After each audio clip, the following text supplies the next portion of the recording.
एक रामायणातील प्रसंग सांगते. एकदा दंडकारण्यामध्ये सीता माता आणि रामचंद्र प्रभू एका दगडावर बसून गप्पा मारत होते. गप्पा मारत मारत अचानक रामचंद्र प्रभू हसायला लागले. सीता माता म्हणाले, प्रभू.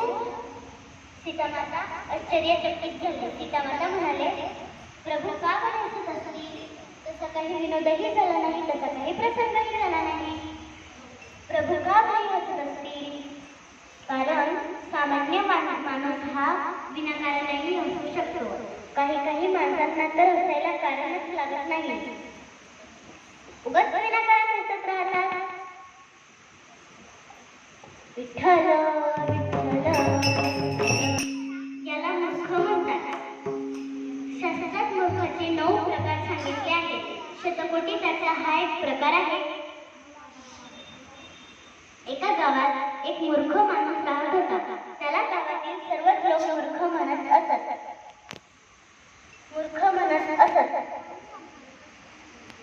तो एक दिवस म्हणाला, अरे आपल्याला या गावात सर्वच लोक मूर्ख म्हणतात. त्याला एक दिवस राग आला. तो म्हणाला, आपल्याला आता या गावात राहायचं नाही. तो दर मजल करत दुसऱ्या गावात पोहोचला. तेथे पूर्वीचा काळ असल्यामुळे नळ वगैरे नव्हते. नदीवर जावे लागे. तेथे विहीर खणून पाणी घ्यायचे.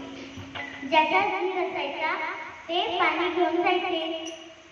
त्या गावातील बायका झिरातून पाणी घेत होते.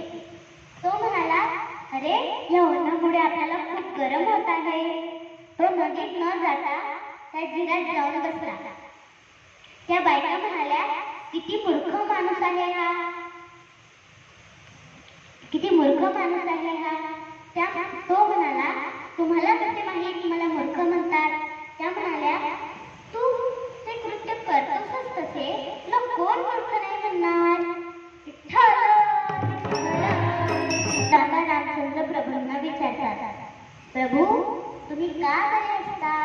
मग रामचंद्र प्रभू सीतामातांना म्हणाले, अगं सीते, हा जो जमिनीवर एकाच्या पाठीवर दुसरा मुंडा बसला आहे, मार्गक्रमण करीत आहे, त्याला पाहून मी हसत आहे.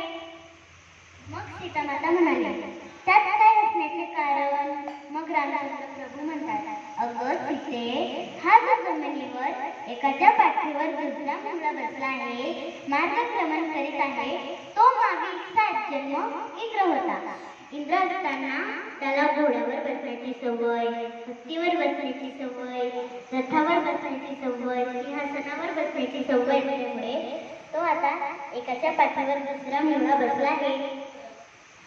मग सीतामाता रामचंद्र प्रभूंना विचारतात, प्रभू त्यांची ही अवस्था कशी काय झाली?